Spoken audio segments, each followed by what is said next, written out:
Babble with Ben. This podcast is recorded on the lands of the Wurundjeri peoples of the Kulin Nation. I wish to acknowledge them as traditional owners.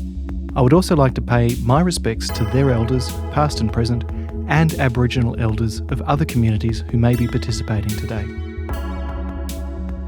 Welcome to the Babble Interstellar Gator. How are yous? Benny boy, how's it going, man? Good, very good. So for the people at home, we've got Eli over here and we've got Zach over here.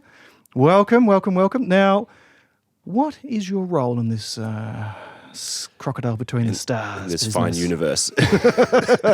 Well, I'm the leader of the band. Oh, yeah. Yeah, which comes with a lot of weight. It's a pretty big responsibility. Mostly playing tambourine and singing my little heart out. Yes, excellent. Yeah, and Zach over here is rhythm guitar. I keep the rhythm Excellent. of the excellent. guitars. Very good, very Yeah. good. And then just bring in energy. That's what it's about. What it's all about. But we're missing a few today. So Yeah, we've yeah. just got us two, but there are six of us. Zach from Perth. We've got Perth Not Zach. from Melbourne. Perth Zach, who is very much heart and soul of this band. Then we've got our newest member, Jake Feely, on the keys, who we say has the freakiest fingers this side of Finland. That boy can fing. He's actually writing a musical at the moment. Oh, He's wow. very talented. Yeah. We've got Mr. Ty Sadarsky on bass. The boy slaps. And then Jack McDonald on drums. Fantastic. So you guys have been going since at least 2018, I read on your bio as Yeah. well. Yes. The band's evolved a fair bit. Yeah, So it yeah. sort of started. Fleischer came down from Perth. The other Zach, Zach Fleischer. So he came down from Perth and was sort of looking to start his own thing over here. And sort of brought a few pieces together, including Zach over here. Yep. And then from there, I think the band was actually originally called Questionable Steez. Yes. Which we're still reserving for another album. Yes. Yes. It'll come back for sure. So Questionable Steez. And then it just sort of evolved. There was a drummer previously who moved to Israel. Yes.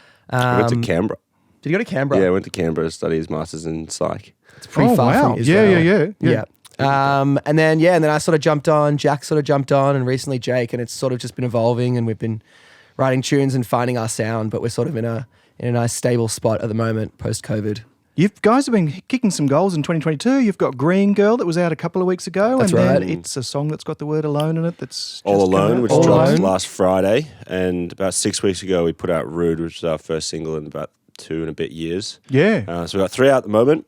And then hopefully in the next 2 weeks, the whole album is going to come out. Yeah. In the next 2 weeks, hey? Yeah. Plastic. And you were saying Zach from Perth has got a kid on the way too, if I'm not giving too much away. He's That's with true. child. Yeah. Surprising the rest of Melbourne. What a year it's been.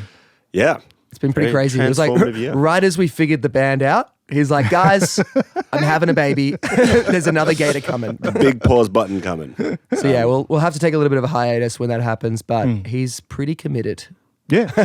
I think that that they've had to have the talk of what things can you keep in your life and what things can you give up, and I think he's holding firm on the band. So we'll see how And it as a all result, turns out. that baby's going to keep tinnitus for its whole life. Hey, wouldn't be the first baby I've seen in a festival with, dad's earmuffs on his head. Yeah, Definitely. yeah. So, So yeah. Yeah, that's quite a year. And so how would you describe the sound of your band for the people at home that haven't heard you before? Well, the first thing I'll say is there's a bit of space echo. Yes. think space, think echo. RE201. There's a lot of flanger, a lot of distortion. We all sort of mostly came together over the love of the Arctic Monkeys. Yes. Yep. Hence the name. So, are you an Arctic Monkeys fan? Look, I heard them a lot 10 years ago, but I wouldn't say I'm, really familiar with their catalogue. Okay, so the name is a play off the song Arabella, Yes. because Arabella wears Interstellar Gator skin boots. Oh, yes. So that's where we took the name from. And so, there's a lot of Arctic Monkeys inspiration in our sort of music, but we've sort of pushed it into a bit of a wackier sort of space. Yeah. Goofier sort of. Yeah, which is probably Mac DeMarco's influence on it. Yep. There's you can definitely tell with your earlier stuff, for example, Stress Free Consultancy, there's definitely a heavy Arctic Monkeys vibe, but it is quite noticeable to see you guys sort of define your own sound and grow as you listen to the back catalogue. It's really, really nice to see. Yeah, thank you. I'm a huge Mac DeMarco fan too, so it's nice to have a little bit of that wackiness in there too. He's the best. We've both seen him live, and I don't think I've ever seen someone capture the crowd the way he does. Yeah. He's almost like when he performs live, he's actually more like a comedian than he is a musician. Like just gags and silly stuff and getting everyone to sit down and like, what was the one that you saw where he had like basically like an Italian restaurant to the side? Yeah, he's got all of his mates over to the side with like red and white tablecloths. He called you're it the kidding me. bistro. Yeah. And so he's just got mates sitting on the side of the stage, drinking wine while he performs. Yeah. But I've never seen so many people crowd surf to the chillest music. Yeah. It's wild. Did you do that? There's a very famous Vanessa Carlton cover he does on YouTube. Have you guys seen that one where he does? No. What's 1,000 Miles? He just does making my way downtown, time and time again until the crowd just goes crazy. So I can imagine if he brings that energy with him, then Yeah. So fingers crossed he releases some new music soon because I think the world's waiting for it. He was just on Domi and JD Beck's album. Yeah, He just he's did a doing song with him. lots of collab stuff, but I'm Yeah. just hanging out for a new album. Because has he done anything? There is a video where he just goes choo choo the whole time. Has he done That's anything on since Here then? Comes the Cowboy. Here comes the cowboy. Yeah, that was bizarre, that album. But some bangers on there. Yeah, totally. It's a Yeah. bit of a slow burn, that album. I quite like it. It definitely benefits from a little bit of herb beforehand, I find. But Doesn't everything though? that's it. debating You know debating before this podcast. Hey, where's my invite, guys? Come on. Oh, we decided against. We would have called you before, Benny. We'll see you in the parking lot after. Oh, gosh, getting stoned in the Box Hill car park. Oh, that'll be Something to tell the grandkids about. Oh, definitely. And so, apart from, so you've listed Arctic Monkeys and Mac DeMarco as some influences as well. Who else is sort of on that list there? Number 3 is Black Keys. Black Keys, yeah. I would say solid. that's our top 3, I guess. So Black Keys are definitely up there. Kate Bush. Kate Bush, She's on everyone's list at the moment. the woman of the hour. Yeah, definitely. You cannot go on Instagram without hearing that fucking song. I'm so Pretty over it. much. You can't even go into the supermarket without hearing that song. As much as I love that song, gosh, yeah. Yeah. We as a species really know how to run something into the ground. Just take something that's really nice and ruin it. The whole planet, hey? Yeah. But who else? I mean, we do love Tame Impala, but I'm not sure how much Tame Impala comes out in our music. I think most Australian bands would have a touch of Tame Impala in there these days, Yeah. you know. So I wouldn't have said it straight away, but I can see in hindsight how that would, Kevin Parker would be an influence, definitely. Yeah, I mean, especially for Zach being a Perth boy. Yeah, he's got to yeah, wear that badge. But then also the Beatles. Yes. Die-hard Beatles fans over here. Yep. Yeah. Zach, I think, other Zach, has... I think he was sort of late to the Beatles. We're both diehards, and I think Zach was aware of the Beatles, and then we sort of made him. We sort of shoved it down his throat, and now he's As good Beatle fans do. He's really found his a connection with John Lennon. Yes. He's basically skipped Beatles and just gone straight to John solo stuff. Hey, yeah. So that's sort of coming out in a bit of his songwriting as well, which I've been getting feedback on all alone. about Yeah. bit of John in that. Yep. Yeah, it is a bit of a change, All Alone, definitely, because it seems a lot more mellow than the ones that have preceded it. Well, that one's got a bit of heart and a bit of story to it. So other Zach was working at Commonwealth Bank actually, and there was a mate of his who was there who had a tragic passing in her family, and he kind of wrote it about that and from her perspective. And as we were about to release it and he was leaving the bank, he actually called her up and said, "Look, I've actually got this song. I don't want to make you uncomfortable, but I actually wrote it about you." And we sent it to her before we released it. Yeah. And she sent him this long essay the next day saying, it just captured everything I was feeling. I've listened to it on repeat. I've had a couple glasses of whiskey to it. Like, it's just the greatest thing I've ever heard. And, just meant a lot to him. What an amazing reaction for such an event. You know what I mean? And that's good that other Zach was able to pay some tribute to it as well. So, it's never, it seems like tragedy's never far away these days. Hey, Yeah, but it is nice that when you to be able to perform a song that actually means something to people and that actually has an impact, and even if it totally. just does impact her, it's so nice. You know, it's great. Yeah, that's really good. And so you guys have got a gig coming up, you were saying, like tonight. I think it won't be tonight when the podcast comes out. But you guys are We playing. do. We've actually had a few on the go. We played on Thursday night at the Bendigo, which was good. Nice to shake off the cobwebs a little. We're playing tonight at Cherry at 1 a.m. at the drunk gig, which is going to be great. And yeah, by the time you hear this, it went really well. Yeah. And then we're doing our album launch at Revolver Oh, great. on the 20th of August, and then the following Thursday, 25th, at the Gasso. Yeah. And then nice little hiatus, Yeah. unless we squeeze in some more before we're done. Yeah. See how we go. That's great. It sounds like you guys are really getting out there, and it'll be really nice to not only get back into it, but to play all the new stuff as well. For sure. Well, it's funny because to us it's the old stuff. Because we've been doing it for a couple of years, just not in front of people. Yeah. Oh, yeah. Recording this album, like we started recording it in 2019. Yeah, end of Oh, 2019. the 29 before songs. times, yeah. The before times. And the problem was, right, we'd do a recording session, then we'd take 6 months to get back into there. So by the time we went back in, we had so many notes that we're basically re-recording it. Yes. Then yes. we did another 6 month break, and then we went in, and then COVID and everything. So it was just like, we've been like toiling over this music for such a long time that it's just so good. It's going to be so good to just get it out there, and then we can like focus on the next thing. But it is really 100%. exciting. Yeah. I've just put out some dance music with my friend Emma as the group Suburbia, and the baby, you know, the song was about 18 months in the making because there were so many delays, like during COVID and that sort of thing. And I will have to say that it's such a nice feeling with a long-term project like that to get it out there and start sharing it with people. It's like literally a load off your shoulders. It'll be so good for you guys. Yeah. Certainly. But then once it's out there, it's like, oh crap, we got to write more songs.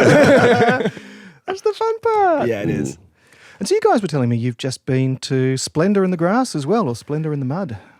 Yes, we definitely dredged through some mud, which was good. Avoided mud in the pants and miniature cockle that was going around there. Oh, Meningococcus was going Yeah. around. Yeah, there. there's been a bit of a news story over the God. last 18 hours that Yeah. someone died of meningococcal. Far out. That's Yeah. a swelling in the brain, isn't it? Yeah. Yeah, Yeah. it's pretty full on.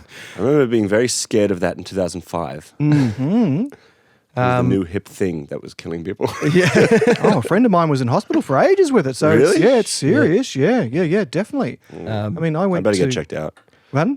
Yeah. I think you can get a vaccine for it, but yeah, it's serious business. I mean, I went to the Blues Fest over Easter in Byron Bay too, and I came back with some killer flu or RSV or whatever it is that's going around. So it just seems like we've all been, you know, locked down and wrapped up in bubble wrap for the last 2 years or so, and now we're back into the open world and, you know, getting some bruises and getting some coughs. It just feels like the world is against music festivals at the moment. Like a festival cannot happen without a bushfire, a disease, a rain out, a flood, like artists cancelling. It's just like nothing is going Flights right for the music cancelling. industry at the moment. But Splendour was great. I mean, the first day was obviously cancelled. Yeah. Which was pretty wild, but it was actually kind of a cool experience because, you know, you had 40,000 people who were supposed to be at this festival that were all spat out into Byron. Yeah. It was chaos. It was chaos. So it was kind of like Mardi Gras in Byron. Like the Yeah. streets were packed with people. Every bar had different acts from the festival playing. Oh, wow. and yeah. 3-hour-long lines to get in. Yeah. The Railway Hotel would have just been a zoo, I suspect. It was. Yeah. Yeah. It took us 4 hours to get into the beach hotel, which was, Wow, which was yeah. crazy. And Yeah. people thought we were crazy. Yeah. But in hindsight, we were. Hey, if you're going to be crazy anywhere, I think Northern River's a pretty solid place to do it. You're not alone, Yeah. definitely. Absolutely.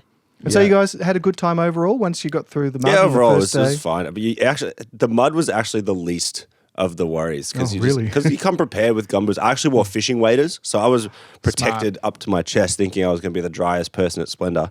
But in hindsight, it's like wrapping yourself in Glad wrap. So I was just sweating bullets underneath, just sopping wet for the opposite reason, because I just sealed myself off.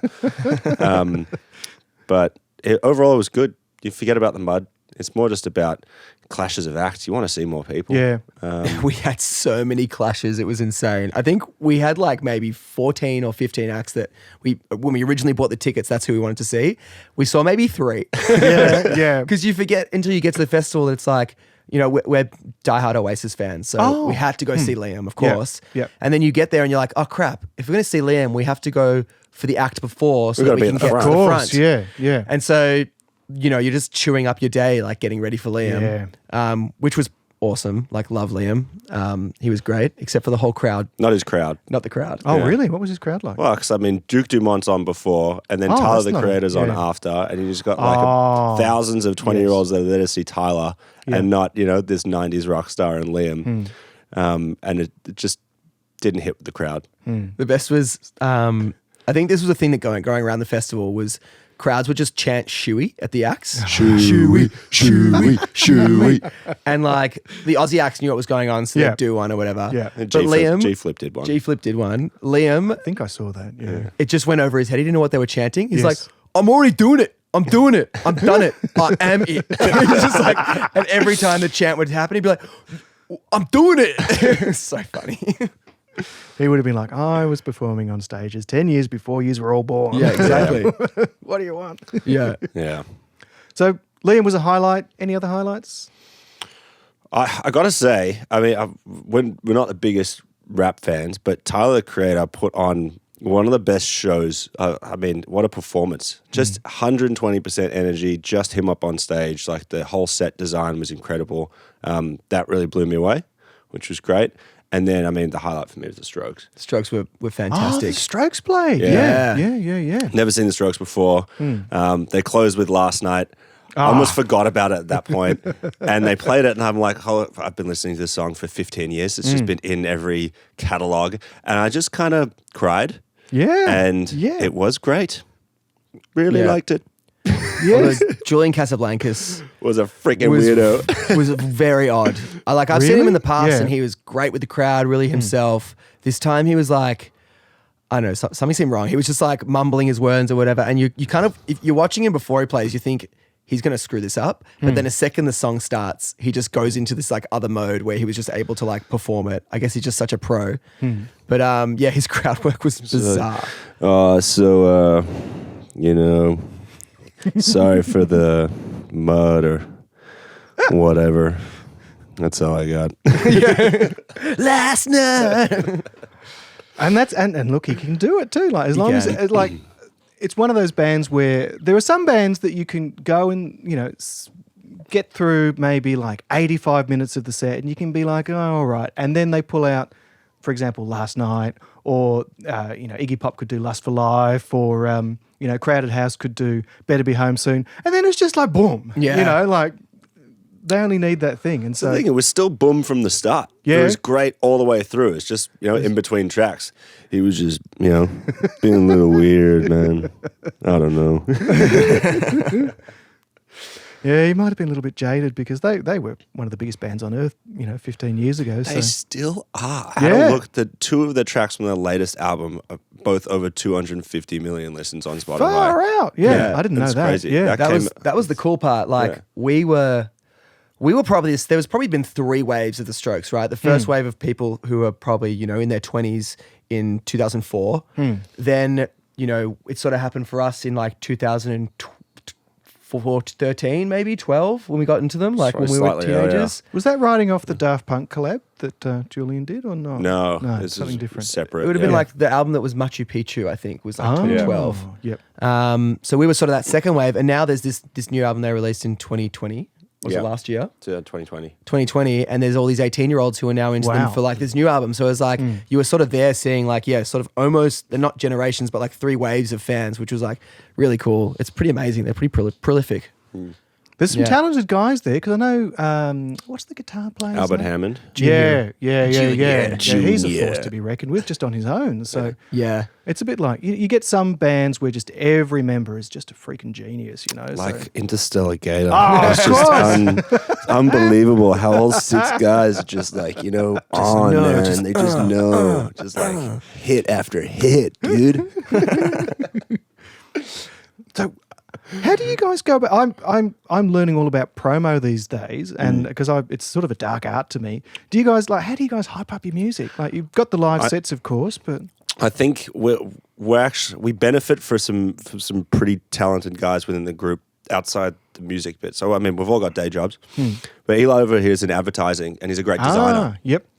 So I mean, we've got an artist to commission our artwork. Yes. So that's great. we've got that in the bank. But like Eli works on a lot of our design, clipping together our ads and a bit of our content, and then our drummer Jack's in digital marketing. So he's managing all of our actual ad spend and where we're targeting our ads to get people, listen to some music and watch our videos. So there's a bit of capacity within the group to actually manage that, which is great. That's super great. It's handy. It saves us a fair bit of money, I think, in the long run. Because I've seen all sorts of videos where people are throwing a lot of money on like boosting posts and Facebook ads and that sort of stuff. And I guess if you can figure out ways around that, I liked how you were telling me that you are engaging with your Instagram page a lot. And so you'll find, like follow random people. 100 people, maybe get 5 back and then... Yeah, the key is to lie in bed and just follow everyone you can Like find a on Instagram. Do you like a photo as well? Because I find that goes a long way too. Yeah, a couple DMs, couple likes. This, yeah. And that's, I guess, the game that has to be played these days, isn't it? Well, we're creating some content, so you want a couple of people to see it. Totally. It's all good because we've put out some good things, but if only 250 people are seeing it. Yeah, we're sort of at a stage now where it's like we have to branch out beyond our friendship group. Yeah, just relying on our friends to come And to our gigs. parents. Yeah. Do you guys tick in your talk or not? No, we're something we haven't done. Too afraid to open that door. Yeah, and I also think we're probably 2 years past the generation who are hooked on it. I mean, you watch a little bit, but probably the only one out of the 6 of us. Yeah, just for research purposes. Yeah. Strictly research. Yeah, He's a science man. Eli is. yeah. You got to do research. It's as simple as that. Can you do it on the clock? Cats, You're like, oh yeah, cool, dogs. just research. Yeah. Yeah, pretty much. Babies, People falling over. Yeah. really cool waterfalls. Yeah. Dancing, Flipping lip-syncing. water bottles. Yeah. Oh, goodness Yeah. gracious. Yeah. And so, do you guys, who are you playing with tonight? It's just us. Yeah, oh, it's you guys are just just doing the us. whole show at Cherry. So typically with Cherry, they've got a main show period. So they'll have like a headliner, they'll do 2 supports. They'll do like 8, 9, 10 o'clock, ending at 11. Then they'll have like rock and roll and DJs playing upstairs, and then at 1 a.m. they just have a band show up and play upstairs For all the drunken homeless. drunken They'll walk in. drunken rock and rollers upstairs. right. Come and check us out. Yeah, 1 a.m. tonight, which could be tomorrow. Have you guys played, because I keep on wanting to call it Pony or Boney, but now it's Cherry. Have you guys played upstairs there before? Like, what's the crowd like? Because I have been one of those drunken guys sauntering in at 1 o'clock. Yeah. 2 name changes ago, but I'm just wondering what it's like these days. Well, I mean, just picture yourself. Picture yourself, but there's like 6 of you. But no, there'll be a handful of people in there. But we've actually coincidentally we've got a good mate's birthday tonight, and I think he's just dragging everyone from dinner. Oh, there that'll be great. Yeah, should be good. Yeah, I think the key for us will just to not get too drunk at dinner so that we could make it to the 1 o'clock gig. So the part of the plan is to fill up aggressively on Greek food. Yes. That we're pretty sobered up by the time it hits 1 o'clock in the morning. Yeah, that's the plan. The place is going to stink of garlic and onions. Yeah. Tzatziki. And it's going to be vibrating with rock and roll. That's what rock and roll does, right? Oh, it'll be good fun, I suspect. Yeah, it'll be fun. Oh, no, I do like those late night gigs. It's been a little while because I'm, the other side of 40 now, and I've got a couple of grey hairs, and sometimes it's a bit like, oh, do I really want to, or could I just get in my PJs with a chamomile tea? You wouldn't know it by that thick mullet you got there. It is luxurious. Thank you. Do you shave It's off? divisive. I use Aesop on this mullet. I definitely take care of it. Ben is make it fancy. luxurious. Because the problem is a friend of mine gave me some Aesop as a gift, and then I ran out of it, and I thought, there's no way I'm spending however much that is on replacing it. But then I went to the supermarket, got my Pantene, and I was like, you know what? No, I've been spoiled. You can't go back. You can't take a step back. Once It's like driving a Porsche and then giving it in for a Toyota Yaris. Yeah, totally. Yeah. Totally. of shampoo. Of shampoo. Specifically. Of course. Kind of is too. Like, oh no, definitely. I know what you mean. You've got quite the nice locks going. Oh, Both thank you has very got much. some nice locks Well, going. this on has too. been recently cut. It was probably down to the shoulders. Really? Probably Yeah. 2 weeks ago. Yeah. Yeah. Now, Ben, I got a question for you. Yes. Is your middle name actually Charlie? It is you get Benjamin Charles Brown. Do you get so many Snoopy jokes? I look. I'm riding on top of that. You know Yeah, what okay. I mean? Like definitely. I There's definitely is a little bit of a call out to Peanuts with the Charlie Brown thing. Okay. Because I don't know. Do you guys follow the AFL at all? Yep. Yeah. Yeah. that There's was a Ben gonna be- Brown who that was- plays for Melbourne. It's Of going to be course. my And follow-up question. No, like I can't compete with that sort of exposure. And then there is another Ben Brown who's a graphic designer as well. And so I'm just like, I mean, even if I call up my GP for an appointment, right? They're like, oh, we've got however many Ben Browns in Richmond. And it's like, oh, fuck, all right, well, I'm this guy. You know what I mean? So it's that hard explains to the cut mullet. through. You're trying to step Oh. above Yeah. the crowd and separate yourself from all the other Ben Browns. Tell you what, I was in a gig in Brunswick a couple of weeks back because, when I'm wandering around Richmond, I'm kind of the only, guy with a mullet. But I was at this gig in Brunswick, right? And half the room was like mullets and mustaches. And I'm like, Many mullets okay, up that I end. found my crowd. And TikTok too. Like, I don't know if you've heard of these guys called Swag on the Beat on TikTok. No. Some of them have got mullets and moustaches. And I thought, because I used to have like, the typical sort of millennial, big bushy beard and, pulled back hair and a ponytail. And I had that for a while and I thought, oh, I'll change it.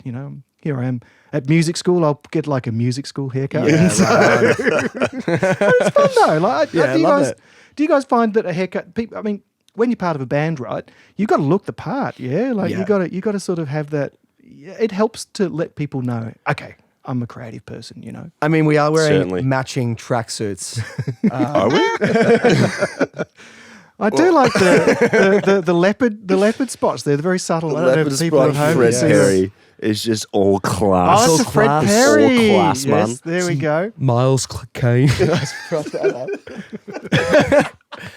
Miles Kane designed this with Fred Perry. Is that actually a Miles Kane one? Yeah. I like it. Yeah. The Who's gold Miles zips in there. Kane? Miles Kane is Alex Turner's little Oh. friend. Yeah, yeah. Alex Turner carries this guy around, Little gets him to play friend. music with him. Just kind Yes. of, it's his little buddy. Alex Turner from Arctic Arctic Monkeys. Monkeys, Yeah. yeah. So they have a side project called The Last Shadow Puppets. Last That's the one I Puppets? was thinking of. Yeah. Yeah. Yeah. So yeah. But Miles really just holds on for dear life to Alex's talent. Hey, sounds like he's doing a good job of it. He's doing a great You job. bought his tracksuit. Yeah. So. He's got me. He sucked me in. So Yeah. yeah. Who else has got some good collabs going on at the moment? What have you guys been listening to lately that sort of hit your ear? Well, I think the two things I've been listening to lately are one, I've picked Scar Tissue back up. So Anthony Kiedis' yeah. biography, which I'm very late to the party to. I always knew it was good, but I hadn't really got Flea's into one's it. excellent too. I'll have to get around to that Yeah. as well. But I've just started to get through the points where they're actually recording, and they've done the first two albums in the book. So I've gone back and listened to early Chili Peppers and understood what they were like while they were making it. So it's added a bit of color. So I've been doing that. And then I love Anderson .Paak. Yes, yeah. And so he started a label called Ape Shit Inc. And course he did. the first artist they signed is this jazz duo, these virtuosos called Domi and JD Beck. Yep. She's on keys and he's on drums. And they've just put out an album, which is, I haven't really been a big jazz person, but it's just rocked my world. It's some of the greatest drumming I've ever heard. And then Anderson's on some tracks with Busta Rhymes and Snoop Dogg. Oh, and no way. Mac Yeah. DeMarco did a track on the album. So Yeah. it's just like, it's just really cool. It's just taking me in a new direction. So whose album was it? Domi and JD Beck. Domi and JD Beck. Yeah. I'll check it out. What about you, Eli? Anything been hitting your eardrums? Funnily, I've been listening to Confidence Man a lot. Oh, really? Yeah. I think yeah. they are so fucking cool. So much fun. They're so much fun. Like they just did that huge Glastonbury set. I don't know if you saw the footage of them like performing at Glastonbury, but the way that they perform, so it's like I actually wasn't really exposed to them except my girlfriend is really into them, and so I started listening with her. And it's just, they're both just like, they're both so hot. The girl's really hot, the guy's really hot. They just like take their clothes off, they dance, they're crazy. And like we saw them at the Energy. Forum. They just bring such good energy, and I'm so like, envious of that. And they have like a very 90s groove to like a lot of what they do. So like you can sort of feel the sort of like that little bit of like Britpop sort of like influence in there, which like really hits me in the right way. But we saw them at the Forum a couple months ago, and they were just like, it was just such a fun gig. So yeah, I've been listening to them a fair bit. Are they from Melbourne? They're from Brisbane originally. Yeah. I think they're now based in Melbourne potentially. Yeah. No, I've never seen them, but I hear the name a lot, so I'll definitely check them out. Yeah, they're really cool. Yeah, I feel like they're really sort of like leading a bit of a scene at the moment. Yeah, which is not traditionally my thing, but I'm sort of getting around it. It's great. Yeah. What are you listening to, Ben? What am I listening to lately? I have been listening to Interstellar Gator, of course. Those guys rock. Obviously, yeah. What else have I been listening to? Yeah. Kate Bush, of course. My partner has got a ton of her vinyl in his collection, and so I have been raiding through that, and there's one where she's got bats flying out from under her dress and all sorts of cool stuff. What else have I been listening to lately? I have been listening to a bit of punk music too, as well. Like my friend Parker, who's been on the show before, has put out some new punk music too. And so I sort of, it's interesting talking about that 90s revival that you pointed out that Confidence Man is sort of riding the wave of. It's a bit like when I was growing up in the 90s, there was this big 70s revival. So it's interesting to see these cycles sort of go through again. It's crazy how it's like, it's like double revivalism of 70s. Yeah, that's basically yeah. what it was, right? And now it's like the revivalism of the revivalism. It's bizarre. I love it. We typically go in 20 or 30 year cycles. Yeah. Yeah, it's true. I mean, we're back to wearing baggier jeans, which was 90s. Oh, yeah. 90s looks are back in. It was skinny stovepipe, black jeans for so long now, and now it's, baggy, almost acid wash sometimes too. I haven't quite seen the cargo pants revival. That's not quite I've seen a there fair yet. bit. Have you? Cargo Yeah, pants. Yeah. A mate of mine was walking. I was at work the other day, and there's sort of a younger dude at work who was wearing cargo pants, and they snagged on like a handle and just ripped open, and it made me laugh so hard. I was like, that's why you don't have so many fucking pockets on your pants, because it snags on things. And nothing spilled out. He wasn't carrying anything. No. No. They're not for carrying things. No. Oh no, I'm dreadful. I've got some cargo pants that have got zips on them, and so it's a very daggy middle-aged thing to do. But I just love, because sometimes, especially at festivals, right? Like sometimes you're laying down on the ground, and sometimes you forget exactly what you had in your pockets at particular points in time, and there's some real reassurance with zips on the pockets. I know, more pockets, more problems, in my opinion. Yeah. Who said that? Someone. Gandhi? I think it was Gandhi. Yeah. Gandhi. Speaking of vinyl, actually, Yes. we've got an album coming out in a couple of No weeks. way, yeah. And it will take a little bit longer, but we've got some vinyls that are coming, so I have to ship you over one. That's great. Yeah, totally. Who's pressing the vinyl? We're getting it done at Holiday Records Yep. in Auckland. It's the Yep. only vinyl pressing place in New Zealand. They've been doing some high quality stuff. I think they just did Spacey Jane's one. And Wow, they've done yeah. a Midnight Oil rerun recently. So they've done some good stuff. So that's in the works.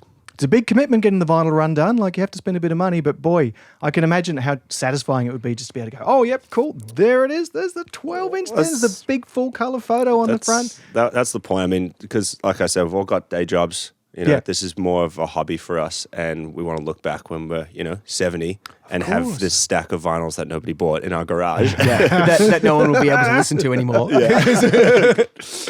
You're more likely to find LP players than turntables than you are CD players these days. You know what I mean?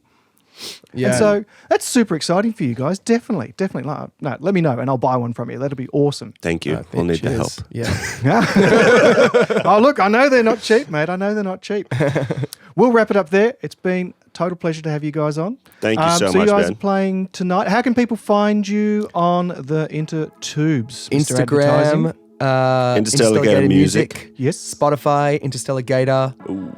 Check us out on Facebook, Interstellar Gator. There's a theme here. It's just, it's that name. But yeah. That's one of the good things about choosing the right name. Hey, If you want to write us fan mail, my address is number 7. No. hey, that's what Mac DeMarco did, didn't he? At the end of one of his albums, he put out his home address and said, "Oh, just come in for a cup of tea." Yeah. I'm not surprised. Eli, Zach, thank you very much. Thank you so much, Thanks, Ben. mate. Have a good one. Cheers. Cheers.